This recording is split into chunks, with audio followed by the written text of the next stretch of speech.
கடவுள் கொண்ட டெவில்க்கும் நடுவில் இருக்க ஒரு சின்ன கோடு, சின்ன வித்தியாசம். அதை மறந்து ஒரு ஐலாண்டில் இருக்க மக்கள் மொத்தமும் டெவிலை வர்ஷிப் பண்றாங்க. அந்த டெவில் அவங்கள ரிடம்ஷனுக்கு எடுத்துட்டு போச்சா இல்ல அவங்களுக்கு அழிவு கொடுத்ததா? இதுதான் மிட்நைட் மாஸ் 2021 வெளிவந்த சீரிஸோட கதை.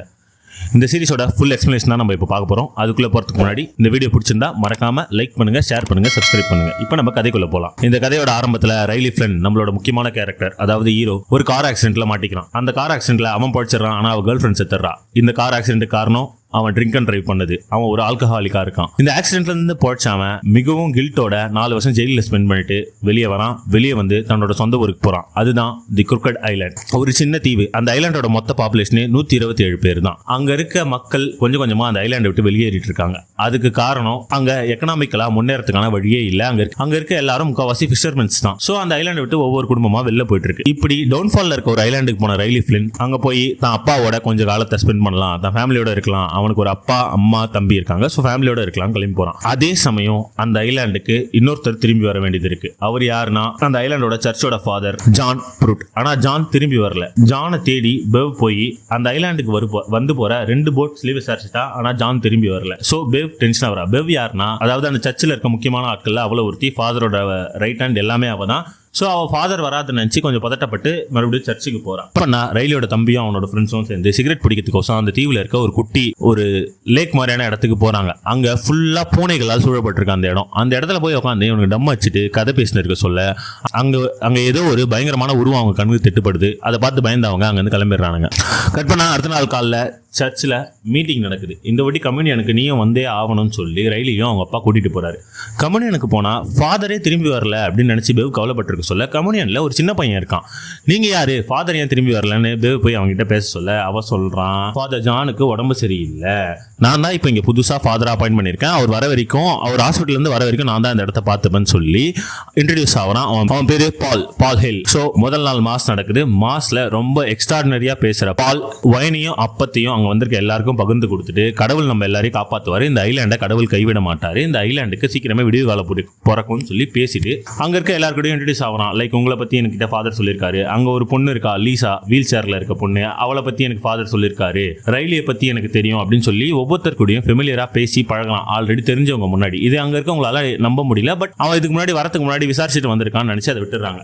அந்த கம்யூனியன் முடிச்சு வெளில வர சொல்ல ரயிலி அவனோட டீனேஜ் லவ்வர் பார்க்கலாம். எரினும் ரயிலியும் 15 வயசா இருக்க சொல்ல ஹைஸ்கூல்ல டேட் பண்ணிட்டு இருந்தாங்க. அதுக்கப்புறம் 2 பேருமே ஐலாண்டை விட்டு வேற வேற பாதைகளில் போயிருக்காங்க. ரயிலி வந்து பேங்க்ல வேலை செஞ்சிருக்கான், பினான்சியல் இன்வெஸ்ட்மெண்ட்ல வேலை செஞ்சு அதுக்கப்புறம் அந்த ஆக்சிடென்ட்ஸ் நடந்து ஓவர் ஆல்கஹாலிக் ஆகி இப்போ திரும்ப வந்திருக்கான். எரின் ஏன் திரும்ப வந்தான்னு ரயிலி கேட்க, அவன் பிரெக்னண்டா இருக்கேன், அது மட்டும் இல்லாம அப்பா விட்டு போயிட்டான் அந்த குழந்தையோட அப்பான்னு சொல்லி தான் இங்கிருந்து போய் ரொம்ப முட்டாள்தனமான விஷயங்களை செஞ்சதாகவும், லைக் மியூசிக் பேண்ட்ல சேர்ந்தது, ஆக்டர் ஆகணும் ட்ரை பண்ணது, இதெல்லாம் தான் நான் பண்ணேன், இது எதுவுமே உருப்படல, அதனால தான் மறுபடியும் நான் இப்போ இங்கே வந்திருக்கேன், எங்க அம்மாவோட இடத்துல தங்குறேன், எங்க அம்மா செஞ்ச அதே ஸ்கூல் டீச்சர் வேலையை நானும் செஞ்சுட்டு இருக்கேன்னு சொல்லி ரயிலி கிட்ட பேசலாம். இவங்க 2 பேருக்குள்ள கான்வர்சேஷன் நல்லபடியா போய் முடியுது. ஹெரின் வந்து ரயிலிய இன்வைட் பண்றா, இப்போ நான் ஃப்ரீயா இருந்தா வீட்டு பக்கம் வந்து போனேன், சரின்னு சொல்லிட்டு ரயிலி அங்கிருந்து கிளம்பிடுறான். அடுத்து நைட்டு மீட்டிங் நடக்குது. அதாவது ஊர்ல இருக்க முக்கியமான தலைக்கட்டுகள் லைக் ஷெரீஃப், அப்புறம் எரினு, பெவ், ஊரோட மேயர், இவங்கெல்லாம் சேர்ந்து மீட்டிங் நடத்துறாங்க. எதுக்கான மீட்டிங்னா, புயல் வரப்போகுது, நாளைக்கு புயல் கரையை கிடக்க போகுது, ஸோ நம்ம ஐலாண்ட்ல ஹெவியான மழை இருக்கும், பவரை கட் பண்ணி ஆகணும்னு சொல்லி. ஸோ மீட்டிங்ல என்ன முடிவாகுதுன்னா, பவரை கட் பண்ணிடலாம், நைட்டு புயல் வந்து போன அப்புறம் அத்தனை நாள் பவரை பத்தி யோசிக்கலாம்னு சொல்லி பேசி முடிச்சுட்டு அங்கிருந்து கிளம்புறாங்க. சொன்ன மாதிரியே நைட்டு புயல் வருது, பவரை கட் பண்றாங்க. ரயிலி தூக்கம் வராம டிப்ரெஷன்ல சுத்திட்டு இருக்கான். அப்போ அவன் ஜன்னல் வழியா பார்க்க சொல்ல, ஃபாதர் ஜான மாதிரியே ஒரு உருவத்தை பார்க்கறான். லைக் கோட் போட்டுட்டு அதே மாதிரி குண் விழிஞ்ச உடம்போட நடந்து போறத. இதை பார்த்த ரயிலி வெளியில போய் பார்க்கறான். அது உண்மையிலேயே நம்ம ஃபாதர் தானே, அந்த இடத்துல யாருமே இல்லை. அவங்க அப்பா அம்மா கிட்ட சொல்றான், அவங்க அப்பா அம்மாவும் நம்பல, அவன் தம்பியும் அவனை நம்பல ஆப்வியஸ்லி. சோ அடுத்த நாள் விடிது, பார்த்தா கடற்கரை ஃபுல்லா ஒரே கழுகுகளும் காகங்களும் பறந்துட்டு இருக்கு கடற்கரையை சுத்தி. என்னன்னு போய் பார்த்தா 100கணக்கில் பூனைகள் செத்து போய் விழுந்து கிடக்குது. எல்லா பூனையும் கழுத்து அறுக்கப்பட்டு ரத்தம் இல்லாம செந்து விழுந்து கிடக்குது. இதை பார்த்தா நம்மளோட இன்ஸ்பெக்டர், அதாவது அந்த ஐலாண்ட்ல இருக்க ஒரு போலீஸ் ஷெரீஃப், அவர் ஒருத்தர் தான் அந்த ஐலாண்ட்ல இருக்க போலீஸ்மேன், அவரோட பேரு ஹாசன், அவன் ஒரு இந்தியன். அவன் மேயரோட பேசுறான், இது எதனா பிரெடேட்டரோட வேலையா இருக்குமா, எதனா வேட்டையாடுற மிருகங்கள் நம்ம தீவில் இருக்கா, அப்படி எதுவுமே கிடையாது, சோ எப்படி இது நடந்ததுன்னு சொல்லி அவங்க 2 பேருக்குமே இதுக்கான விடை தெரியல. நம்ம ஷெரீஃப் கொடுக்குற ஐடியா என்னன்னா, மொத்த பூனையும் ஒன்னா போட்டு கொளுத்திடலாம், அப்பதான் அதுக்கு எதனா இன்ஃபெக்ஷன் இருந்தாலோ வியாதி இருந்தாலோ அது பரவாதுன்னு சொல்லி சொல்றான். பட் அதுக்கு மேயர் ஒத்துக்கல. இது வந்து தீவுல சஸ்பிஷன் உருவாக்கும், நீ எல்லாத்தையும் தூக்கி போட்டு கண்ணு காணாம புதைச்சிரு, எது வந்தாலும் அப்புறம் பாத்துக்கலாம், அப்படி ஒன்றும் இன்ஃபெக்ஷன்லாம் இருக்காதுன்னு சொல்லிட்டு போயிடறான். அடுத்த நாள் சர்ச் நடக்குது. இந்த சர்ச்சில் கூட்டமே இல்லை, ஏன்னா இது மண்டே கிடையாது, it's a normal day. So சர்ச்சிலே கூட்டமே இல்லை. பட் இருந்தாலும் பால் வந்து அவனோட பிரசங்கத்தை விடாமல் நடத்துனான். சர்ச்சில் இருக்கிறது லிசி மட்டும்தான். லிசி, அவங்க அப்பா அம்மா, இன்னும் 2 பேர், அவ்வளோதான். சர்ச் முடிஞ்சு வெளில போக சொல்ல லிசி கிட்ட ஃபாதர் பால் பேச்சு கொடுக்குறான். லைக் எப்படி உனக்கு இந்த இன்சிடென்ட் ஆச்சு, என்ன ஆச்சுன்னு. அப்பதான் ஒரு புது கேரக்டரை இன்ட்ரடியூஸ் பண்றாங்க. ஜோ யாருன்னா நம்ம டிவில இருக்க ஒன்னுத்துக்கும் உதவாத ஒரு குடிகாரன். அவன் ஒரு நாயை வச்சுன்னு சுத்தின்னு இருக்கான். அவன் தான் லிசின்ற அந்த சின்ன பொண்ணு இப்படி பேரலைஸ் ஆகியிருக்கிறதுக்கு காரணம்.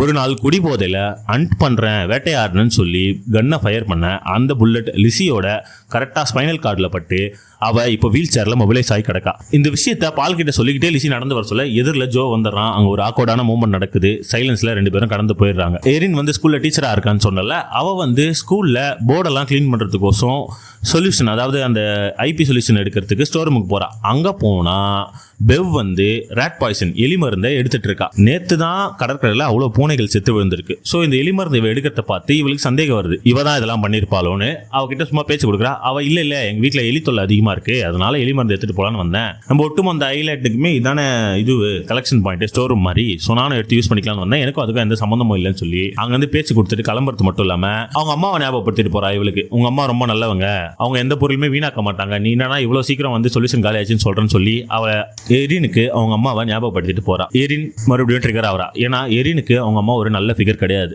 அவங்க அம்மா ஒரு ஆல்கஹாலிக். அவங்க குடிச்சு அவங்க வாழ்க்கையை அடிச்சுக்கிட்டாங்க, இவளோட வாழ்க்கையை அழிச்சிட்டாங்க. ஸோ பேவ் கிட்ட உனக்கு வேணா எங்க அம்மா நல்லவங்களா இருக்கலாம், எனக்கு இல்லைன்னு சொல்லிட்டு போறான். ரைலி அண்ட் எரின் 2 பேரும் மறுபடியும் மீட் பண்றாங்க. அவங்க இந்த வாட்டி எரின் இங்க ஸ்டே பண்ணுன்னு சொல்ல ரைலி இல்ல எங்க அப்பா அம்மா தேடுவாங்கன்னு சொல்லி கிளம்பி போக எரின் வந்து அவனை கிண்டல் பண்றா. 15 வருஷத்துக்கு முன்னாடி எப்படி பார்த்தோன்னா அப்படியே இருக்கடா, இன்னும் அப்பா அம்மாவுக்கு பயந்துக்கணுன்னு. பரவாயில்ல நான் அப்படியே இருந்துக்கிறேன்னு சொல்லிட்டு ரயிலி கிளம்பி அவங்க வீட்டுக்கு போய் தங்குறான். நைட்டு மறுபடியும் அவன் தூக்கத்தில் கனவு வருது. அந்த கனவு தினம் அவனுக்கு வர ஒரே கனவு. அவன் ஒரு சின்ன போட்ல நடு கடல்ல இருக்கான். தனிமையில சன்ரைஸ் ஆகுது. கனவு முடிஞ்சு எழுந்துடுறான். இதுதான் அந்த கனவு. கட் பண்ணா இன்னைக்கு சண்டேன்றதுனால சர்ச்சில் கூட்டம் இருக்கு.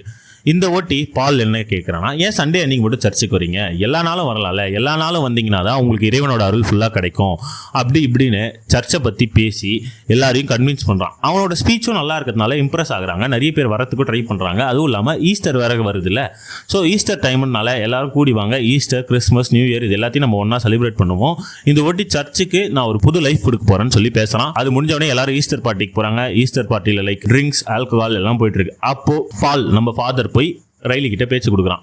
ஆமா நீ அடிக்கடி வந்து மெயின்லேண்டுக்கு போறல, அங்க போயிட்டு தானே உன்னோட பரோல் பேப்பர்ஸ்லாம் முடிக்கிற, அதுவும் இல்லாம உனக்கு தெரப்பி வேற இருக்குல்ல, இதெல்லாம் நான் இங்கேயே பண்றேன், இங்கேயே ஒரு நான் சாப்டர் ஆரம்பிக்கிறேன், இங்கேயே நான் வந்து உனக்கு கவுன்சிலிங் கொடுக்குறேன், நானே இது எல்லாத்தையும் பண்றேன், நீ இனிமேட்டு மெயின்லேண்டுக்கு போய் வர தேவையில்லடா அப்படின்னு சொல்லி அவனை பேசி கன்வின்ஸ் பண்ணி நீ வா நானே பாத்துக்கிறேன்னு சொல்றான். சரின்னு சொல்லிட்டு ஃபாதர் கிட்ட இருந்து எழுந்து கிளம்பி போன ரயிலி எரின் கிட்ட பேசிட்டு அப்படியே அந்த பார்ட்டியில சுத்தி வரான். அப்ப எரின் சொல்றான், நான் 15 வயசா இருக்க சொல்ல இந்த பார்ட்டியில வந்து ஆல்கஹால் குடிக்கணும்ன்றதான் என்னோட பெரிய கனவா இருந்தது. பட் இன்னைக்கு நான் நினைச்சா எவ்வளவு வேணா குடிக்க முடியும், ஆனா என்னால குடிக்க முடியல, ஏன்னா நான் பிரெக்னெண்டா இருக்கல, என்னாலையும் குடிக்க முடியாது, உன்னாலையும் குடிக்க முடியாது, வாழ்க்கை எப்படி போச்சு பார்த்தியான்னு சொல்லி பேசிட்டு நடந்து போறாங்க. திடீர்னு பார்த்தா ஜோ அங்க கத்துறான். என்னன்னா ஜோ ஒரு நாய் வச்சிருந்தான்னு சொன்னல, அந்த நாய் விஷத்தை சாப்பிட்டு ரத்தம் கக்கி செத்து போய் அங்க விழுந்து கிடக்குது. ஜோக்கு இருந்த ஒரே கம்பெனியன் அந்த நாய் தான். ஸோ ஜோ வந்து கதறி அழறான் அந்த நாயை பார்த்து. யார் அந்த நாயை கொண்டதுன்னு தெரிஞ்சே ஆகணும்னு சொல்லி ஷெரீஃப் கிட்ட சத்தம் போடுறான். ஷெரீஃப் நான் இன்வெஸ்டிகேட் பண்றேன்னு சொல்லிட்டு போறான். இன்வெஸ்டிகேட் பண்றேன்னு சொல்லி கிளம்பி போன ஷெரீஃப் நேரா போய் அந்த எலி மருந்து இருக்க இடத்துல போய் பார்க்கறான். அங்க பேவ் தான் இருக்கா. அவகிட்ட கேட்கறான், நீங்க எதனா அந்த நாய்க்கு எலி மருந்து வச்சிங்களா, உங்களால தான் அந்த நாய் கொல்லுச்சான்னு. இல்ல நான் வீட்டில் மட்டும்தான் வச்சேன், அதை தெரியாம அந்த நாய் சாப்பிட்டுருக்கலாம், அப்படி சாப்பிட்டு அந்த நாய் செத்ததுக்கு நான் பொறுப்பு இல்லைன்னு சொல்லி அங்க நெக்கலா பேசி ஷெரீஃபை அனுப்பிச்சு விட்டுறான். ஏன் ஷெரீஃப் கிட்ட எல்லாருமே இந்த மாதிரி நடந்துக்கிறாங்கன்னா, ஷெரீஃப் வந்து ஒரு முஸ்லீம். அங்க இருக்க எல்லாரும் கிறிஸ்டியன்ஸா இருக்கப்போ ஷெரீஃப் மட்டும்தான் முஸ்லீம். அவன் சர்ச்சுக்கும் வரமாட்டான். ஸோ பேவுக்கு அவன் மேல ஒரு இது இருக்கு, லைக் எப்படி சொல்றது, காழ்ப்புணர்ச்சி இருக்கு, வன்மம் இருக்கு. ஃபர்ஸ்ட் டே சாப்டர் நடக்குது. சாப்டர்ல வெறும் 2 பேர், ஒன்னு ஃபாதர் பால், இன்னொன்னு ரைலி. அவங்க 2 பேரும் பேசிக்கிறாங்க. அப்போ ஃபாதர் வந்து ரைலி கிட்ட கேட்கிற கேள்வி என்னன்னா, அடிக்ஷனை ஓவர் கம் பண்ண என்னென்ன மெத்தட் வச்சிருக்கன்ற கேள்வி கேட்க சொல்ல அவன் சொல்றான், எனக்குள்ள ஒரு வாய்ஸ் இருக்கு, அந்த வாய்ஸ் தான் வந்து என்ன குடிக்கணும் தூண்டுது, அந்த வாய்ஸ் ஐடென்டிஃபை பண்ணி அதை கண்ட்ரோல் பண்றது தான் என்ன இந்த அடிக்ஷன்ல இருந்து வெளில கொண்டு வருதுன்னு. அதுக்கு ஃபாதர் சொல்ற பதில் இல்லைன்னா, எந்த அடிக்ஷனா இருந்தாலும் அது ஒரு அளவோட இருந்தா தப்பு இல்ல, ஜீசஸே வந்து தண்ணியை ஒயினா மாத்திருக்காரு, அப்ப ஏன் நம்ம குடிக்காம இருக்கணும், நம்ம குடிக்கிறது தப்பு இல்ல, அளவோடு இருக்கிறது தான் கரெக்ட்னு சொல்றான். அதுக்கு பால் இல்ல, அப்படி நான் குடிக்கணும்னு திரும்ப போனா அதுக்குள்ள நான் ஃபுல்லா போயிடுவேன், நான் என் வாய்ஸை கண்ட்ரோல் பண்ணி குடிக்காம இருக்கிறது தான் கரெக்ட்னு சொல்லி அவங்க அந்த இடத்துல 2 பேரும் ஆர்கியூ பண்ணிக்கிறாங்க. அது மட்டும் இல்லையே, கடவுள் நம்பிக்கை இல்லாத ஒருத்தன்றத்தையும் தெரிவிக்கிறான். பால் வந்து அதுக்கு அப்போஸ் பண்றான். கடவுள் இல்லைன்னு நீ எப்படி சொல்றேன்னு சொல்லிட்டு அங்க 2 பேருக்கு ஆர்கியூமெண்ட் போகுது. அப்பப்பா இவன் ரைலி வந்து இது வைக்கிறான், இந்த கடவுள் நம்பிக்கையால இந்த மத சண்டைனால எத்தனை உயிர்கள் போனோம், இந்த ஆஃப்டர் லைஃப் மித்த நம்பி நான் என்ன எத்தனை பேர் ஏமாந்து போனோம், நான் ஏமாந்து போக மாட்டேன், எனக்கு இதுல சுத்தமா நம்பிக்கை இல்லைன்னு பேசி முடிக்கிறான். ஃபாதர் பால் வந்து சிரிச்சுக்கிட்டே சரி இப்போதைக்கு நம்ம வந்த வேலையை மட்டும் பார்ப்போம், இதை உன்னோட அடிக்ஷனை பத்தி மட்டும் பேசுன்னு சொல்லி முடிக்கிறான். எரின் தன்னோட வழக்கமான செக்கப்புக்காக டாக்டர் சாரா கிட்ட போறான். டாக்டர் சாரா யாருன்னா இந்த ஐலாண்ட்ல இருக்க ஒரே ஒரு டாக்டர் அவங்க தான். அவங்களோட அம்மா இந்த ஐலாண்ட்லயே பிறந்து வளர்ந்தவங்க. அவங்க இப்போ உடம்பு முடியாம அம்னிஷியா பேஷண்டா இருக்கிறதுனால சாரா அந்த ஐலாண்ட்லயே தங்கி இருக்கா. அவங்க அம்மா இங்கே இறந்து போற வரைக்கும், அதுக்கப்புறம் இந்த ஐலாண்ட் விட்டு வெளில போலான்னு சொல்லிட்டு அங்க போன எரின் தன்னோட உடம்ப செக் பண்ணிக்கிறா. ஒன்னும் பிரச்சனை இல்லை, குழந்தை நல்லா தான் இருக்குன்னு சொல்லி சாரா அவங்கள அனுப்பிச்சு வைக்கிறாங்க. அவங்களும் கிளம்பி போயிடுறாங்க. இந்த நெக்ஸ்ட் சண்டே வருது. சர்ச்சில் இந்த ஒட்டி மறுபடியும் கம்யூனியன் நடக்குது. கம்யூனியன்ல ஃபாதர் பால் இந்த வாட்டி புதுசா ஒரு விஷயத்த பண்றாரு. அதாவது அந்த காலில் அடிபட்டிருக்க பொண்ணு, மொபிலைஸ் ஆன பொண்ணு இருக்கா லீசா, அவன் முன்னாடி அப்பத்தை நீட்டி எழுந்து வந்து இதை வாங்கிட்டு போ, கடவுளோட சக்தி உன்னை எழுந்து வந்து இதை வாங்க வைக்கும்னு சொல்லி சொல்றாரு. அவ என்னால முடியாதுன்னு சொல்றா. உன்னால முடியும், ட்ரை பண்ணுன்னு சொல்லி சொல்ல அவ எழுந்து நடந்துடுறா. நடந்து வந்து அந்த அப்பத்தை வாங்கிடுறா. இதை பார்த்து ஒட்டுமொத்த ஊரே ஸ்டன் ஆயிடுது. அதாவது ஒட்டுமொத்த ஊர் முன்னாடி அவன் இதை புல் பண்றான். இதை பார்த்து ஒட்டுமொத்த ஊரே ஸ்டன் ஆகி அவன் வந்து உண்மையிலேயே ஒரு மிராக்கலை நிகழ்த்திட்டான்னு சொல்லி ஒட்டுமொத்த ஊர் அவனை நம்புது. சர்ச்சுக்கு கூட்டம் வரத்த அதிகரிக்குது. கட் அடுத்த எபிசோட்ல லிசா போய் டாக்டரை மீட் பண்றா. டாக்டர் வந்து அவளை செக் பண்ணிட்டு இது வந்து ஒரு எப்படி சொல்றது சயின்டிபிக்கலா என்னால எப்படின்னே சொல்ல முடியல, ஏன்னா எனக்கு எம்ஆர்ஐ உன்னோட பிளட் சாம்பிள்ஸ் நிறைய விஷயங்கள் வேணும், பட் இப்போதைக்கு உன்னால நடக்க முடியுது, அது நல்ல விஷயம், தொடர்ந்து நடக்க பிராக்டிஸ் பண்ணு, ஒரு ஸ்டிக்கோட சப்போர்ட்டோட நட, ஏன்னா திடீர்னு இப்பதான் நீ எழுந்திருக்கல, உன் மசில்ஸ்லாம் வீக்கா இருக்கும், அதெல்லாம் ரெடி ஆகுது கொஞ்சம் டைம் ஆகும்னு சொல்லி அவகிட்ட பேசிட்டு அவங்க அப்பா அம்மா கிட்ட கேட்கறா, நம்ம இதை ஃபர்தரா டெஸ்ட் பண்ணலாமா என்னன்னு பார்க்கலாமான்னு. அவங்க அப்பா அம்மா என்கிட்ட அதுக்கெல்லாம் காசு இல்லை, எங்க பொண்ணோட ட்ரீட்மெண்ட்டுக்கே எல்லாம் போயிடுச்சு, இப்போ அவன் நடக்கிறதே பெரிய விஷயம், இது ஒரு கடவுள் கொடுத்த வரமா நாங்க நினைக்கிறோம்னு சொல்லி அவங்க வேணான்னு சொல்லிடுறாங்க. சரி இது எப்படி நடந்தது இந்த மிராக்கல்னு சொல்லிட்டு சாரா யோசிச்சுட்டே இருக்க சொல்ல மேல ரூம்ல இருந்து அவங்க அம்மா கீழே இறங்கி வந்துடுறாங்க. அவங்க அம்மா எழுந்தே நடக்க முடியாம இருந்தவங்க இப்ப எப்படி எழுந்து நடக்கிறாங்க? எல்லாத்துக்கும் காரணம் ஃபாதர் தான். ஏன்னா ஃபாதர் வந்து வீட்டுக்கு வந்து அவங்க அம்மா கிட்ட ஒரு பிரேயர் பண்ணிட்டு போனான். அவன் பிரேயர் பண்ணிட்டு போன 2வது நாள் அவங்க அம்மா எழுந்து நடக்கிறாங்க. சாராக்கு ஒண்ணுமே புரியல, எப்படி இந்த ஊர்ல எல்லாருமே சரியாகிறாங்கன்னு. கட் சர்ச்சை சுத்தி ஒரே கூட்டம், என்னையும் சரி பண்ணுங்கன்னு பெவ் வந்து ஒவ்வொருத்தர்கிட்டயா சொல்றா, மிராக்கிள்ன்றது ஒரு தடவை தான் நடக்கும், எல்லாரையும் இந்த மாதிரி சரி பண்ண முடியாது, பட் இது கடவுளோட பவரை ப்ரூவ் பண்ண, அதாவது ஒரு மிராக்கிளா நடந்த விஷயம், நீங்க எல்லாரும் தொடர்ந்து சர்ச்சுக்கு வாங்க, மனசார ப்ரே பண்ணுங்க, உங்களுக்கும் அதே நடக்கும் நம்புங்கன்னு சொல்லி அவங்க எல்லாரையும் அங்க அனுப்பிச்சு விட்டுறா. கட் லிசி வந்து நடந்தே ஸ்கூலுக்கு போறா. ஒட்டுமொத்த ஊரும் அந்த மிராக்கிளை பாக்குது. இதனால சர்ச்சுக்கு வர கூட்டங்கள் அதிகமாகுது. அடுத்த சர்ச் பிரேயர்ல கூட்டம் பயங்கரமா இருக்கு. அப்போ சர்ச்சில் ஆல்டர் பாய்ஸா இருப்பாங்களா, அதாவது அந்த ஒயின் எடுத்துட்டு வந்து வைக்கிறது, அப்போ வைக்கிறது, இந்த பசங்க என்ன சொல்றாங்க, இவ்வளவு கூட்டத்துக்கு நம்ம கிட்ட ஒயின் இல்ல அப்படின்னு சொல்ல ஃபாதர் வந்து நான் பாத்துக்கிறேன்னு சொல்லி அவன் ஏதோ ஒரு விஷயத்த அந்த ஒயின்ல கலக்குறான். அதை அந்த பசங்க நோட் பண்ணிடுறாங்க. அடுத்த நாள் வெளியில வந்த ஃபாதர் சர்ச் மீட்டிங்கை கண்டினியூ பண்றான். அவன் ரொம்ப பாசிட்டிவோடவும் ஸ்பிரிச்சுவலாகவும் பேச சர்ச்சில் இருக்க எல்லாருமே மெய் மறந்து போறாங்க. இது ஒரு ரே ஆஃப் ஹோப், இது ஒரு நம்பிக்கையின் ஒரு ஆக்ட் தான். இந்த ஆக்ட் மூலமா இன்னுமே நம்ம சர்ச்சுக்கு நிறைய கூட்டம் வரும், சர்ச்சை நம்ம நல்லபடியா வழி நடத்தலாம்னு சொல்லி பேசினே இருக்கு சொல்லி அந்த இடத்துல மயக்கம் போட்டு விழுந்துடுறான் பால். அவனை தூக்கின்னு போய் பின்னாடி ரூம்ல போட்டு வச்சுட்டு பிளாஷ்பேக் ஓபன் பண்றாங்க. பிளாஷ்பேக் என்னன்னா, நம்ம பழைய ஃபாதர் இருந்தார்ல வயசான ஜான், அவரு இங்கிருந்து கிளம்பி எதுக்காக போனாருன்னா ஜெருசலேம் போறதுக்காக, அதாவது ஜீசஸ் கிரைஸ்ட் பிறந்த இடத்துக்கு போறதுக்காக. அங்க போன அவரு ட்ரிப் எல்லாம் நல்லபடியா சுத்தி பார்த்துட்டு திரும்பி வர சொல்ல வழி மாறி ஒரு பாலைவனத்துல இருக்க குகைக்குள்ள போயிடுறாரு. அந்த குகையில தான் அவர் மீட் பண்றாரு டெவில. அது ஒரு வேம்பயர். அந்த வேம்பயர் அவன் கழுத்தை கடைச்சி ரத்தத்தை குடிச்சு அவனை கொலை பண்ண பாக்குது. அப்போ அவன் கழுத்துல இருந்த சின்னத்தையும் அவன் ஒரு ஃபாதர்ன்றதையும் உணர்ந்த அந்த வேம்பயர் நான் ரத்தத்தை அவனுக்கு கொடுத்து அவனை ஒரு வேம்பயரா மாத்துது. அவன் உடம்புல இந்த எல்லா வியாதிகளும் சரியாகி அவன் 30 வயசு கம்மியாகி எங்க ஆயிடுறான். இப்படி எங்கானவன் ஊருக்கு எப்படி திரும்பி வர முடியும்? இந்த விஷயத்தை எப்படி ஊர்ல இருக்க எல்லார்கிட்டையும் கன்வே பண்ண முடியும்? இதுக்காக தான் அவன் தன்னோட பேரை மாத்தி ஃபாதர் பாலால் சொல்லி இந்த ஊருக்கு வரான். ஊருக்கு வராம வேம்பயரை தன் கூடயே கூட்டிட்டு வரான். தான் ஊர் மக்கள் எல்லாரையும் சரி பண்ணணும், தான் ஊர்ல இருக்க எல்லாரையும் குணப்படுத்தணும்னு நினைச்சுதான் அவன் வேம்பயரை கூட்டு வரான். அவன் ஒயின்ல கலக்கத்து வேற எதுவும் இல்ல, அந்த வேம்பயரோட ரத்தம். அவன் அந்த ரத்தத்தை ஒயின்ல கலக்கத்தினாலதான் லிசியோட உடம்பு சரியாச்சு, அவளால எழுந்து நடக்க முடிஞ்சது. ரைலியோட அப்பாவுக்கு முதுகு வலி போச்சு. சாராவோட அம்மா வந்து திரும்ப எழுந்து நடக்க ஆரம்பிச்சாங்க. இந்த மாதிரி பல விஷயங்கள் அந்த ஊர்ல மாறிட்டே இருக்கு. இந்த எல்லா மாற்றங்களும் அந்த ஊர் மக்களுக்கு சர்ச்சு மேல அதீத நம்பிக்கையை கொடுக்குது. எக்ஸப்ட் ஒருத்தனை தவிர, ரைலியை தவிர. ரைலி அன்னைக்கு நைட்டு மண்ணோட அடுத்த தெரப்பி செஷனுக்கு வரான். அந்த தெரப்பி செஷன்ல ரைலி கேள்வி கேட்கறான். இந்த ஊர் இந்த நிலைமையில இருக்கிறதுக்கு காரணம் என்ன தெரியுமா? இந்த சர்ச் தான். இந்த ஊர்ல இருக்க யாருமே நல்லா இல்ல, ஆனா இந்த சர்ச் மட்டும் எப்படி இவ்வளவு பெருசா இருக்குன்னு தெரியுமா? இங்க கடல்ல ஒரு ஆயில் லீக்கேஜ் நடந்தது. அந்த ஆயில் லீக்கேஜ் நடந்த கம்பெனி இங்க நம்ம கிட்ட வந்து சமரசம் பேச வந்தப்போ இந்த சர்ச் தான் அவங்களுக்கு ஆதரவா நின்று நமக்கு நஷ்டஈடு வாங்கி கொடுத்து இந்த பிரச்சனையை முடிச்சாங்க. அப்படி நஷ்டஈடு வாங்கின மக்கள் கிட்டயே திருப்பி கொஞ்சம் கமிஷன் வாங்கி கட்டினது தான் இந்த சர்ச். இன்னைக்கு ஊர்ல இருக்க எவனாலையும் மீன் பிடிக்க முடியல. இங்க இருக்க எல்லாரும் பசியும் பட்னியும் இருந்து சாவறான். ஆனா இந்த சர்ச் மட்டும் இவ்வளவு பெருசா நல்லா இருக்கு. இதுதான் கடவுளோட ஆக்டா? இதுதான் ஒரு சர்ச் நடக்கிற விதமான்னு சொல்லி ஃபாதரை கொஸ்டின் பண்ணிட்டு அங்கேருந்து கிளம்பி போயிடுறான். அடுத்த நாள் காலைல லிசி ஒரு முக்கியமான விஷயத்த செய்ய முடிவு பண்றான். நேரா அவளை சுட்ட ஜோயி இருக்க இடத்துக்கு போறா. அங்க போய் அவனை பார்த்து நான் அவனை மன்னிச்சிட்டேன், இனிமேலாச்சும் திருந்தி வாழுன்னு சொல்லி அவங்ககிட்ட பேசிட்டு கிளம்பிடுறா. இது அவனை ரொம்ப மூவ் பண்ணிடுது. நான் வந்து வேணும்னே உன்னை சுடல, நான் இன்னைக்கு போதையில் இருந்தனால தான் இந்த தப்பு நடந்ததுன்னு சொல்லி உணர்ந்தாவன் சொல்லி அழறாம. அது மட்டும் இல்லாம நான் இனிமேட்டு சர்ச்சுக்கு போறேன், நானும் இனிமேட்டு ரீ அடிக்ஷன்ல சேர்றேன்னு சொல்லி வாக்குறுதி கொடுக்குறான். அடுத்த நாள் ரைலி சர்ச்சுக்கு போனா அங்க ஜோயும் உட்காந்துருக்கான். நானும் இனிமேல் சேர்ந்துருந்தேன் அவங்க உடனே.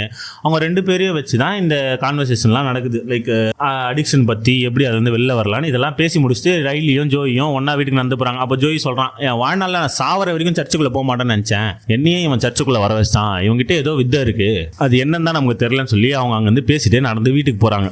ரைலியும் வீட்டுக்கு போய் சேர்றான், ஜோயும் அவனோட டென்ட்டுக்கு போய் சேர்றான். நம்ம பேசினே இருக்க சொல்ல நம்ம ஃபாதர் பால் வந்து மயக்கம் போட்டு விழுந்தாருல, அவர் ஏன் மயக்கம் போட்டு இப்படி அடிக்கடி விழுந்துட்டே இருக்காருன்னா அவரு வீக் ஆகிட்டே இருக்காரு. அவருக்கு மனுஷ ரத்தம் தேவை. ஏன்னா அவன் ஒரு வேம்பயரா இருக்கான்ல, அவனுக்கு மனுஷ ரத்தம் இருந்தாலும் அவனால இயங்க முடியும். இப்போ யாரோட ரத்தத்தை போய் எடுக்க முடியும்? யாரோட ரத்தத்தையும் எடுக்க முடியாது. இப்படி ஒரு சுச்சுவேஷன் இருக்க சொல்ல பெவ் கூப்பிட்டு மேயரை கூப்பிட்டு பேசுறா. மேயரையும் அதாவது லிசையோட அப்பாவையும் அம்மாவையும் கூப்பிட்டு பேசுறா. நம்ம ஆளுக்கு ரத்தம் வேணும், ரத்தம் இருந்தால் தான் அவனால இயங்க முடியும்னு சொல்லி பேசுறா. ஃபர்ஸ்டே அவங்களால இந்த வேம்பயர் அந்த கான்செப்ட்லாம் ஏற்றுக்கவே முடியல. பட் அவங்க இதனால பலன் அடைஞ்சிருக்காங்கல்ல, அவங்க பொண்ணு எழுந்து நடக்கிறாள். ஸோ அவங்களும் இதுக்கு ஒத்துக்கிறாங்க. யாரோட ரத்தத்தை எடுக்கலாம்னு இவங்க யோசிச்சுட்டு இருக்க சொல்ல அடுத்த நாள் காலையில நம்ம ஆளு ஜோயி ஃபாதரை பார்க்க வரான். இது ஒரு விஷயமா அங்க மாற்றிருக்க ஒரு போட்டோவை பார்க்கறான். அந்த போட்டோல என்ன இருக்குன்னா இந்த சர்ச் ஓபன் பண்ண நாள் அன்னைக்கு எடுத்த போட்டோ இருக்கு. அந்த போட்டோல இருக்க பையனும் நம்ம ஃபாதர் ஒரே மாதிரி இருக்காருன்னு நினைச்சு அவன் அந்த போட்டோவை பார்த்துன்னு இருக்கிறான். இதை பற்றி ஃபாதர் கிட்ட கேட்கலான்னு போய் ஃபாதரை மீட் பண்றான். ஃபாதர் அப்போ அவங்க கிட்ட போய் கான்வர்சேஷன் அப்போ அவனுக்கு கீழே தள்ளி விட்டுறான். அவன் கீழே விழுந்து அவன் மண்டை வஞ்சுது. அவன் மண்டை வஞ்சி போற ரத்தத்தை பார்த்து யாரா இருந்தாலும் என்ன பண்ணுவாங்க, ஹெல்ப் கேட்பாங்க, இல்ல யாரா கூப்பிடுவாங்க. ஆனா ஃபாதரால அவனோட பிளட் லஸ்ட் அதாவது ரத்த வெறியை அடக்க முடியல. அங்க மண்டை உடஞ்சி இருக்கு, அவன் ரத்தம் ஊத்திட்டு இருக்கு. அந்த மொத்த ரத்தத்தையும் அவன் குடிக்கிறான். அது மட்டும் இல்லாம அவன் கழுத்தை கடிச்சு மொத்த ரத்தத்தையும் உரிறான். இந்த விஷயத்து மூலமா தான் நமக்கு ஃபுல்லா தெரியுது ஃபாதர் மொத்தமா வேம்பயரா மாறிட்டான். இங்க இருந்து கதை எதை நோக்கி போகுதுன்னா இந்த ஊர்ல இருக்க மிராக்கிள்ஸ் நோக்கி போகுது. அதாவது சாராவோட அம்மா ரொம்ப எங்காகிட்டே வராங்க, அவங்க எழுந்து நடக்கிறாங்க. இதை பார்த்து சாராக்கு ஒரு ஆச்சரியம், எப்படி இது நடக்குது. ஸோ அவங்க பிளட் சாம்பிள்ஸ் எடுத்து டெஸ்ட் பண்ணலான்னு வைக்கிறா. அவன் பிளட் சாம்பிள்ஸை வெயிலில் வச்சா மொத்த ரத்தமும் எவாபரேட் ஆகி போயிடுது ஆவியா. இது எப்படி பாசிபிள்? ரத்தம் ஏன் வெயில் பட்டவனே இப்படி குதிக்குதுன்னு அவள் யோசிச்சுட்டு இருக்கா. இதே சமயம் முழுசா வேம்பயரா மாறின நம்ம ஃபாதர் இருக்கார்ல, ஃபாதர் பால், அவனால வெளியில வரவே முடியல பகல்ல. சோ எல்லா பிரேயர் மீட்டிங்ஸும் நைட்டுக்கு மாத்துறான். அவன் சூரிய ஒளி பட்டாலே அவன் உடம்பு கருக ஆரம்பிக்குது. இதை மறைக்க எல்லா மீட்டிங்ஸும் நைட்டுக்கு மாத்திட்டு இருக்கான். இதே சமயம் கட் பண்ணா எரினுக்கு ப்ளீடிங் நடக்குது, வெஜைனால இருந்து ரத்தம் வருது. அவன் அலறி அச்சுன்னு போய் ஹாஸ்பிட்டல் போய் செக் பண்ணா அவன் வயிற்றுல குழந்தை இருக்கிறதுக்கான எந்த தடயமும் இல்ல, ஹார்ட் பீட்டும் இல்ல. இதை பார்த்து சாரா ஆச்சரியமா வரா, இத்தனை நாள் வயிற்றுல இந்த குழந்தை எப்படி மாயமா போவோம், நீ மெயின்லேண்டுக்கு போய் செக் பண்ணுவா அப்படின்னு சொல்றா. சரின்னு சொல்லிட்டு எரினும் கிளம்பி போறா. அங்க போய் செக் பண்ணா அவன் வயிற்றுல குழந்தை இருந்ததுக்கான அடையாளமே இல்லை. லைக் நீங்க பிரெக்னெண்டா இருக்க வாய்ப்பே இல்லைன்னு சொல்லி உங்களுக்கு தப்பான சிம்டம்ஸ் இருக்கலாம், ஃபால்ஸ் பிரெக்னன்சியா இருக்கலாம், நீங்க பிரெக்னெண்டா இருக்கீங்கன்னு நீங்க நம்பி இருக்கலாம், பட் நீங்க பிரெக்னென்ட் இல்லைன்னு சொல்லி அனுப்பிச்சு வச்சிடறாங்க. மனசு உடஞ்சி போய் ஐலாண்டுக்கு திரும்பி வந்த எரின் ரைலியை மீட் பண்றா. ரைலியை அவளை சமாதானப்படுத்துறான். ஒன்றும் பிரச்சனை இல்லை, இந்த குழந்தை இல்லைன்னா நான் இருக்கேன், லைஃபை நம்ம ஃபேஸ் பண்ணுவோம் சேர்ந்துன்னு சொல்லி பேசி முடிக்கிறான். சர்ச்சு கூடுது. சர்ச்சில் எல்லாரும் வெயிட் பண்றாங்க ஃபாதரை பார்க்கறதுக்கு. ஆனா ஃபாதர் தான் உள்ள அவனை ஒத்தனை கொலை பண்ணி போட்டு மொத்த ரத்தத்தை குடிச்சிட்டு உட்காந்துக்கிறானே. இப்போ என்ன பண்றது? மேயரை கூப்பிட்டு பாரா உன் பொண்ணை அவன் சரி பண்ணியிருக்கிறான், இந்த விஷயத்துல இப்போ நீ அவனுக்கு ஹெல்ப் பண்ணினாதான் அந்த உன் பொண்ணு இப்படியே இருப்பா, இல்லைன்னா உன் பொண்ணு பழைய மாறிடுவா, பரவாயில்லையான்னு சொல்லி அவனை பேசி கன்வின்ஸ் பண்ணி அந்த பாடியை டிஸ்போஸ் பண்றாங்க பெவ்வும் மேயரும் சேர்ந்து. இது மட்டும் இல்லாம அவன் வேம்பயர்ன்ற விஷயம் எல்லாருக்குமே அந்த ரூம்ல இருக்க எல்லாருக்கும் தெரிஞ்சிட்டு, பட் பெவ் வந்து அங்க போய் அவனை பேசி கன்வின்ஸ் பண்றா. இது கடவுள் கொடுத்த ஒரு அற்புதமான விஷயம், இந்த விஷயத்து மூலமா நம்ம இந்த ஐலாண்டே மாத்த போறோம், நீங்க இதனால கில்ட்டி ஆகாதீங்க ஃபாதர் அப்படி இப்படின்னு சொல்லி அவனையும் கன்வின்ஸ் பண்ணிடுறா. ஃபாதர் பாலும் கில்ட்ல இருந்து வெளில வந்துடுறான். கில்ட்ல இருந்து வெளில வந்தாரு அவன். சூரியன் போன அப்புறம் மறுபடியும் வெளில வரான், தன் பிளானை முழுமையா எக்ஸிக்யூட் பண்ற ஒரு ஐடியாவோட. அப்படி வெளில வந்த அவன் நைட்டு சாப்டர் அதாவது ரிடம்ஷன் ப்ரோக்ராம் இருக்குல்ல, அதுக்கு ரைலி வருமானு சொல்லிட்டு அங்கே போய் உட்காரான்.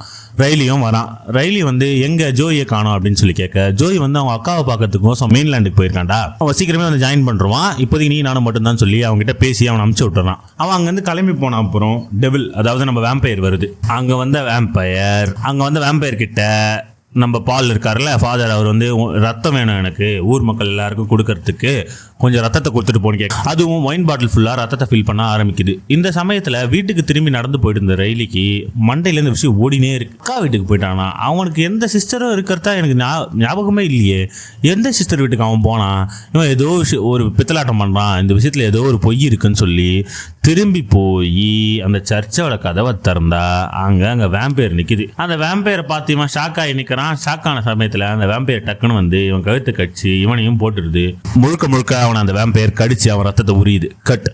அடுத்த எபிசோட்ல ரைலியோட வீட்டில் என்ன நினைக்கிறாங்கன்னா, அவன் வந்து எரினோட வீட்டுக்கு போயிருப்பான், நைட் அங்கே தான் தங்கி இருப்பான்னு நினச்சி விட்டுறாங்க கண்டுக்காம. எரின் வந்து ரைலி இங்கே வரவே இல்லையே, என்ன ஆச்சு, அவன் வீட்டில் இருப்பானான்னு சொல்லி போய் வீட்டில் செக் பண்ணுறான். அங்கே போனால் ரைலி இங்கே வரவே இல்லைன்னு சொல்லிடுறாங்க. ஸோ அவள் ஷெரீஃப் கிட்ட கம்ப்ளைண்ட் கொடுக்கலாம், அதான் போலீஸ் கிட்ட கம்ப்ளைண்ட் கொடுக்கலான்னு போறா. அங்கே போனால் அங்கே ஆல்ரெடி 2-3 பேர் கம்ப்ளைண்ட் கொடுக்க வந்திருக்காங்க. லைக் ஜோவை காணோன்னு ஒரு கம்ப்ளைண்ட்டு, அப்புறம் அங்கே கப்பல் ஓட்டுறாங்கல்ல அந்த மெயின்லேண்டுக்கும் இங்கேயும் போய் போக்குவரத்து இருக்குல்ல, அதில் ஒரு பையனை காணோன்னு கம்ப்ளைண்ட். இப்படி 2-3 பேர் மிஸ்ஸிங் பர்சன்ஸ் கேஸ் இருக்க ஷெரீஃப்க்கு சந்தேகம் அதிகமாகுது.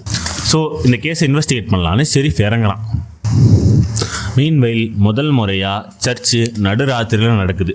மிட் நைட் மாஸ் வைக்கிறாங்க. ஏன்னா பாதரால் தான் வீட்டில் வர முடியாதுல்ல, அதனால. பட் எல்லாரும் மறுபடியும் சர்ச்சுக்கு வராங்க. இந்த ஓட்டி லிசி நடந்து வரா. சாராவோட அம்மா எங்கா லைக் ஒரு 40 வயசு ஆள் மாதிரி சர்ச்சுக்கு வராங்க. இப்படி எல்லாரும் சர்ச்சுக்கு வந்து உட்காந்துட்டு இருக்க சாராவோட அம்மாவுக்கு மட்டும் ஃபாதரை பார்த்தோன்னே ஏதோ ஒரு விஷயம் தப்பா தெரியுது. அவங்க அவரோட ஸ்பீச்சை கேட்டு இன்னுமே ட்ரிகர் ஆகுறாங்க. ஃபாதர் அங்க பேசுற விஷயம் என்னன்னா, ஜீசஸ் கிரைஸ்ட் ரிடம்ஷன் அடைஞ்ச மாதிரி நம்மளும் ரிடம்ஷனா அடைய போறோம், கூடிய சீக்கிரமே இந்த ஈஸ்டர்ல நான் இந்த ஐலாண்டே மாத்தி காட்டுறேன் ஊன்னு பேசுறான். இதை கேட்டுட்டு சாராவோட அம்மா காண்டில் வெளில போகிறாங்க. அவங்க சாரா கிட்ட, நீ இனிமேல் சர்ச்சுக்கு வரவே வராத, நான் பார்த்த சர்ச் இது இல்லை, நான் பார்த்த ஃபாதரும் அவன் கிடையாதுன்னு சொல்லி கோவமாக பேசிட்டு போயிடுறாங்க. அவங்க கிளம்பி போக எல்லாரும் வீட்டுக்கு போக எரினோட கதவு தட்டுற சத்தம் கேட்குது. எரின் கதவு திறந்து பார்த்தா ரைலி அவன் வீட்டு வாசலில் நிற்கிறான். ஏண்டா உன்னை காணோன்னு சொல்லி நான் போலீஸ் ஸ்டேஷன் வரைக்கும் போயிட்டேன், அவங்க வீட்லேயே எல்லாரும் பதற்றத்தில் இருக்காங்க, நீ எங்கே தாண்டா போய் தொலைஞ்சேன்னு கேட்க, ரைலி எரினை கூட்டினே என் கூட வான்னு சொல்லி அவனை போட்டில் உட்கார வச்சு நடுக்கடலுக்கு போகிறான். அவன் கனவுல வராதே இடம் மாதிரி நடுக்கடலில் நட்சத்திர நடுத்தில் அவனை உட்கார வச்சு பேசுகிறான். எரின் கூட அவன் நம்ம கிட்ட ப்ரொப்போஸ் பண்ண போகிறான்னு நினச்சா ரைலி அப்போ தான் ஒரு கதையை சொல்கிறான். நான் சொல்கிறத நீ நம்பியா மாட்டியான்னு தெரியாது, அதுக்கு தான் உன்னை கூட்டு வந்து உட்கார வச்சுக்கிறேன், நான் சொல்கிறத கேளு, அதுக்கப்புறம் முடிவு பண்ணுன்னு சொல்லி கதையை ஆரம்பிக்கிறான். அவனை அந்த வேம்பையர் கழிச்சு கொதறின அப்புறம் ஃபாதர் பால் வந்து அவனோட ரத்தத்தை அவனுக்கு கொடுத்து அவனையும் ஒரு வேம்பையராக மாற்றிடுறான். அடுத்த நாள் காலையில் எழுந்து ஃபாதர் பால் வந்து அவங்ககிட்ட சொல்கிறான், இந்த மாதிரி நடந்த விஷயங்கள் எல்லாம் அவன் எப்படி வேம்பையரை மீட் பண்ணா, இது எல்லாத்தையும் சொல்லி முடிக்க இது எதையுமே நம்பாத ரைலி கதவை தந்து வெளில வர்றான். நெருப்பு அவனை பொசுக்க ஆரம்பிக்குது, மறுபடியும் உள்ளே வந்துடுறான். இப்போ என்ன நம்பறியாடா, நான் சொல்றதை கேளு, நானும் ஒரு அடிக்ஷன்ல தான் இருக்கேன், பிளட் அடிக்ஷன். என்னால என்னோட ரத்த வெறியை கண்ட்ரோல் பண்ண முடியல. இது எல்லாத்தையும் நான் கண்ட்ரோல் பண்ணிட்டு இருக்கிறதுக்கு ஒரே காரணம் இந்த ஐலாண்ட் தான். இந்த ஐலாண்டை நான் புதுப்பிக்க போறேன், இங்க இருக்க எல்லாருக்கும் நான் பெட்டரான லைஃபை தரப்போறேன், சாவு இல்லாத வாழ்க்கை. இதுதான் ஹியூமனிட்டியோட அடுத்த ஸ்டெப்பா இருக்கும். இது ஜீசஸ் கிரைஸ்டே நமக்கு திரும்பி வந்து கொடுத்த ஒரு அருள் மாதிரி, வரம் மாதிரி இப்படின்னு சொல்லி என்னென்னமோ வளர்றான். இதை கேட்ட ரைலியிலே பைத்தியம் மாதிரி பேசாதரா, இப்படி எல்லாருமே ரத்த வரி கொண்டவங்களா மாத்திட்டா அந்த உலகத்தில் யார் தான் மிச்சம் இருப்பாங்கன்னு சொல்லி கேட்க, அதுக்கு என்கிட்ட பதில் இல்லை, பட் என்னால் ஹியூமனிட்டியை மாற்ற முடியும், இதுதான் அதுக்கான வழின்னு சொல்லி பேசி இது பண்ணுறான். ரைலி நம்பவே இல்லை, எனக்குலாம் அந்த மாதிரி ஒரு ரத்த வரியும் இல்லை, எனக்கு உன்னை பார்த்தா உன்னை கடிக்கணும்னு தோணலன்னு சொல்கிறான். அப்போ தான் ஃபாதர் வந்து அவனுக்கு எக்ஸ்பிளைன் பண்ணி காட்டுறான். பெவ்வை கூப்பிட்டு, பெவ் நீ அவன் பக்கத்தில் வந்து நில்லுமான்னு சொல்லிட்டு அவன் பக்கத்தில் போய் நின்னா அவளோட கழுத்தை பார்த்தவொடனே இவனால் கண்ட்ரோலே பண்ண முடியல. அவன் அடி வயிறுலாம் வலிக்க ஆரம்பிக்குது, அப்படியே கீழே ஊந்துடுறான். இப்போ புரியுதா நான் எதை பற்றி பேசுகிறேன்னு? நான் உனக்கு 2 ஆப்ஷன் தரேன். இன்னைக்கு நைட்டு சூரியன் மறைஞ்ச அப்புறம் நீ வெளில போகலாம், வெளில போய் இந்த உலகத்தை பாரு, நான் பார்க்குற மாதிரி எந்த அளவுக்கு அற்புதமாக இருக்குன்னு அப்போ தான் உனக்கு புரியும், அதுக்கப்புறம் நீ முடிவு எடுன்னு சொல்லி அவனை அங்கேருந்து அனுப்பிச்சு வைக்கிறான். நைட்டு வெளில போல ரைலிக்கு எல்லாமே வைப்ரண்டாக தெரியுது. லைக் கலர்ஸ் பாப் ஆகுது, நட்சத்திரங்கள் அருமையாக தெரியுது, மனுஷங்க அற்புதமான வேகத்தை உணர்றான், எல்லாமே லைக் ஓவர் அப்படியே பிரைட்டண்டாக இருக்கு. என்னடா இது, இப்படி இருந்தால் நல்லா தான் இருக்கும் போலேன்னு அவன் யோசிச்சுன்னு இருக்க சொல்லதான். இது நிரந்தரம் கிடையாது, இது ஒரு ரத்த வெறிக்கு கொண்டு போய் தான் நம்மளை விட போகுது, அதனால இந்த விஷயத்தை நம்ம வெளில சொல்லி தான் ஆகணும், இதை நம்ம எரின் கிட்ட சொல்லி அவளை நம்ப வச்சு இந்த ஐலாண்டை காப்பாற்றி ஆகணும்னு சொல்லி எரினை கூட்டுன்னு நடுக்கடல வந்து இப்போ உட்காந்துக்கிறான். எரின் கிட்ட இந்த கதையெல்லாம் சொல்லி முடிச்சோன்னே எரின் அவனை சத்தியமாக நம்பவே இல்லை.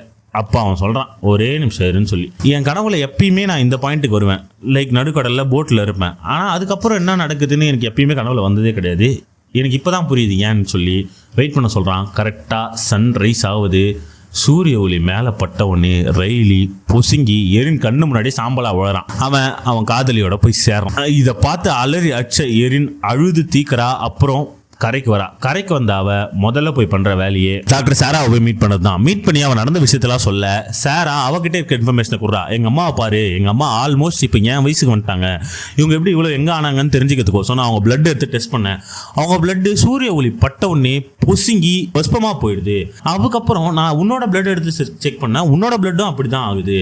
இந்த ஐலாண்டில் இருக்க முக்காவாசி பேரோட பிளட்டுக்குள்ள ஏதோ ஒரு இன்ஃபெக்ஷன் இருக்கு, ஒரு பாக்டீரியா ஆர் சம்திங். அதுக்கு சூரிய ஒளினா ஆகலை, ஆனா அது இவங்களோட பழைய பிளட் செல்ஸை சரி பண்ணுது, இவங்களுக்கு எல்லா வியாதியிலிருந்தும் தீர்வு கொடுக்குது. இது என்னன்னு நமக்கு தெரியல, ஆனா இது ஏதோ ஒரு வகையான இன்ஃபெக்ஷன் தான் சொல்றான்.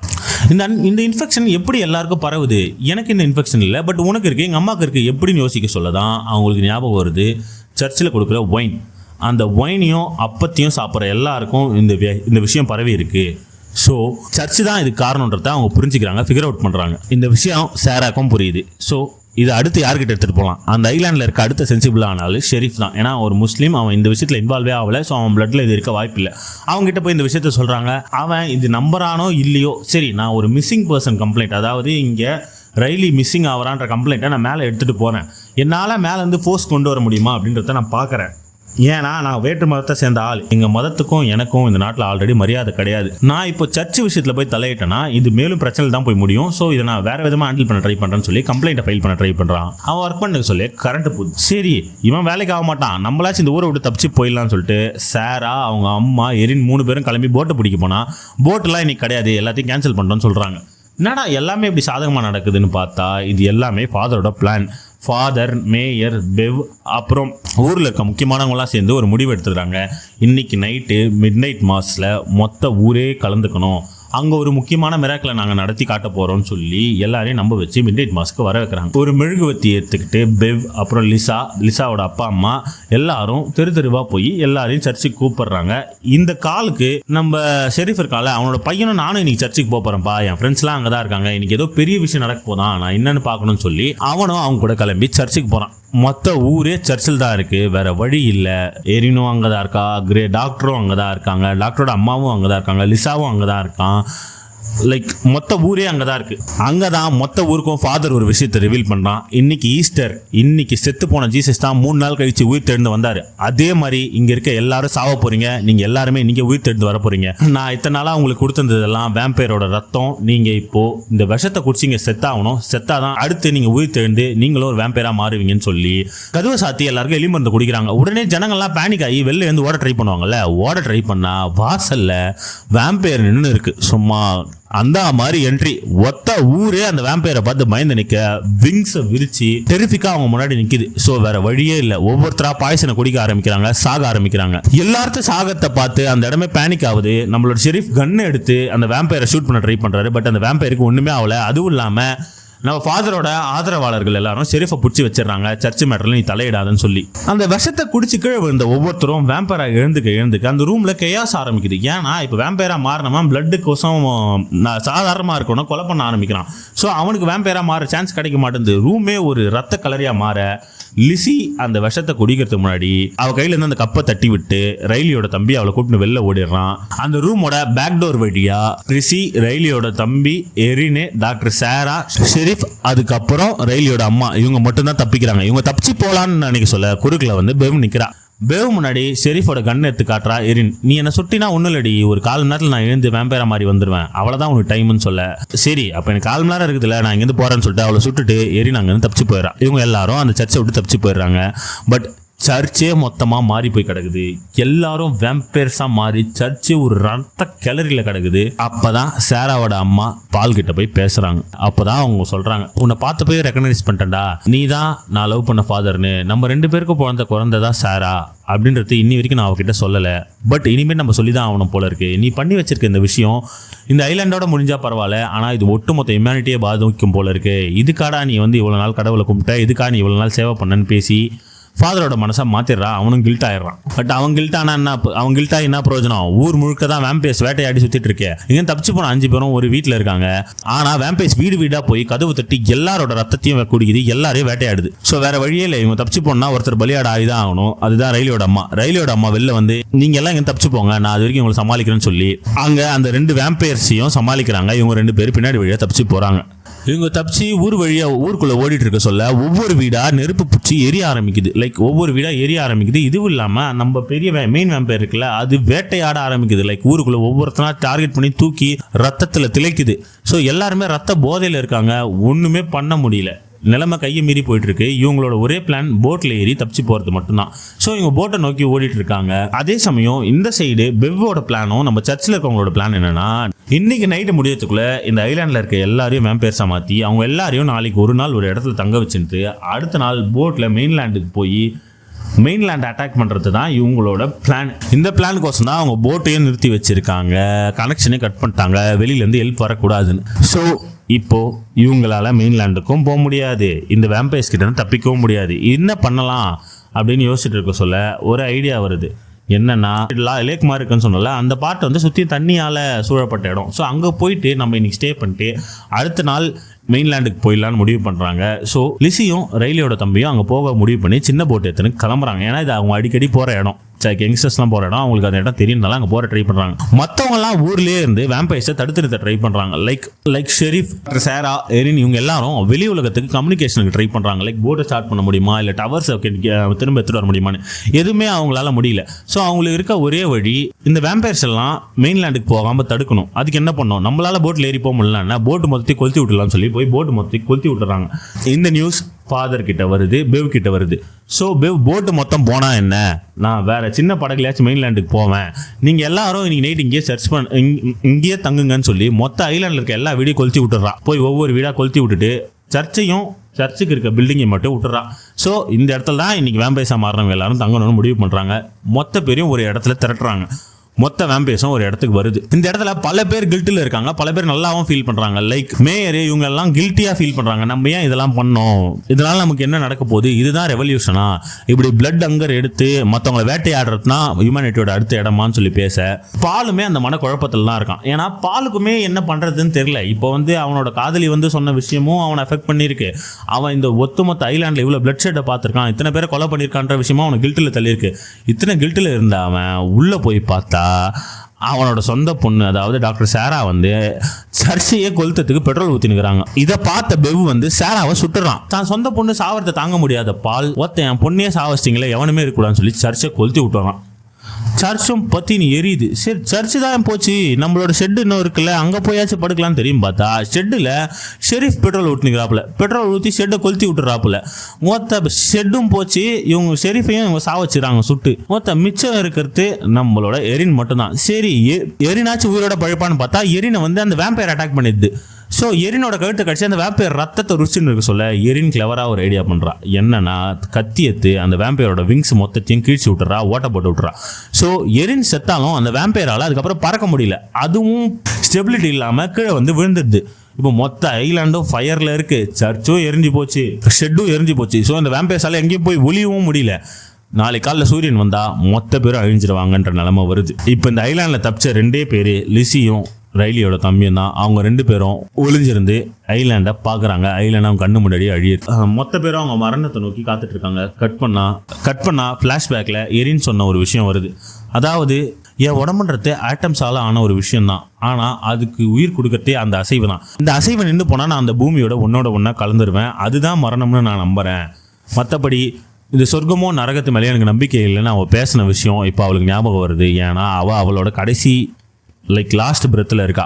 நம்ம ஷெரீஃப் போய் மண்டிட்டு ப்ரே பண்ணுறான். அவனோட முறைப்படி மொத்த ஊருமே பொழுந்து நிற்குது. பெவ் வந்து கதறி அழறா, அவளோட பிளான் ஃபெயிலியர் ஆச்சுன்னு. பால் வந்து அவனோட காதலி சூரியனை ஃபேஸ் பண்ணுறாங்க. சூரியன் ரைஸ் ஆகுது, மொத்த ஐலாண்டும் பஸ்மமாக போகுது, இவங்க 2 பேரை தவிர.